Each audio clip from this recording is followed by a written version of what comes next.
Steve Robbins here. Welcome to the Get It Done Guys quick and dirty tips to work less and do more. Today's topic is preparing for a presentation. My friend David spent weeks preparing for a 20-minute presentation. He didn't know what to prepare and it scared him silly. Today we'll explore a simple set of questions that will make preparing fast and easy, so you'll be done with plenty of time left over to pursue those tuba lessons you've dreamt of since you were 12. They say the number one fear in the world is public speaking.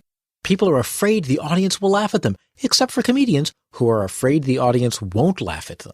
If that's really the world's number one fear, why aren't there horror films about it? We see Freddy playing Iron Chef with tonight's special ingredient being innocent teenager, but we never get to see Freddy giving a speech at his local Legion of the Damned chapter meeting, only to realize halfway through that he's actually naked. That would be scary. Don't let this happen to you. In the immortal words of the great Tom Lear, don't be nervous, don't be flustered, don't be scared, be prepared. Begin with the end in mind. Start preparing with a few simple questions. Who's your audience? If you're talking to business people whose company is tanking and who expect you to save them, that's different from presenting to nuns who care about your spiritual salvation and will stop at nothing to claim your soul for eternity. What does your audience really want to hear from you? You might think this is all about you, but people don't go to presentations to see you. They go to presentations to see Angelina Jolie, but not to see you. They care about what they can get from you. Know what that is and offer it. Your task is to know what the audience wants to get from you and use it to design your offering. Also, decide what they'll walk away with. What will they be able to do, think, or feel as a result of your presentation? Choose 1 to 3 takeaways. If you give too much, people will get overwhelmed and use nothing. If you give too little, they'll remember nothing but your sequined bell-bottoms. And you have to meet your needs too. Prepare for that in advance. Otherwise, you'll end up with a happy audience and an unhappy presenter. A friend of mine gave a speech to the 500 highest-grossing real estate professionals in the country and got a standing ovation. Yay! But she forgot to bring her business cards and she didn't put her contact info on the handouts. Boo! She provided for her audience and forgot to provide for herself.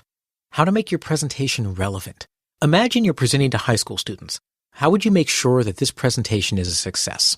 What do high school students like? Stories are good. Let's say you're presenting to a group of young entrepreneurs. What do you want your entrepreneurs to take away? Perhaps 3 points.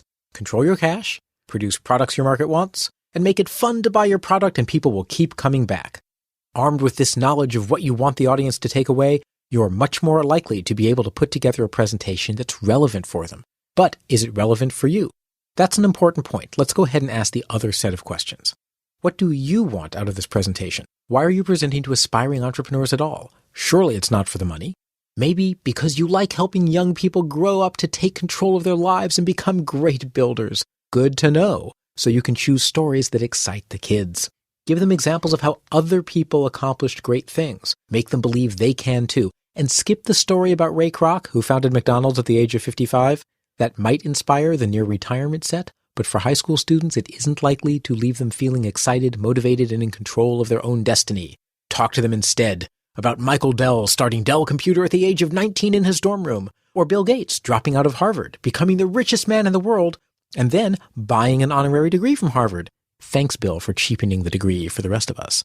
Make it easy for them to achieve your goals, which is for them to throw off the shackles of their corporate overlords, start their own businesses, and usher in an economic utopia. This episode's transcript includes a link to a simple worksheet you can use to think through your presentation and design what you're going to say.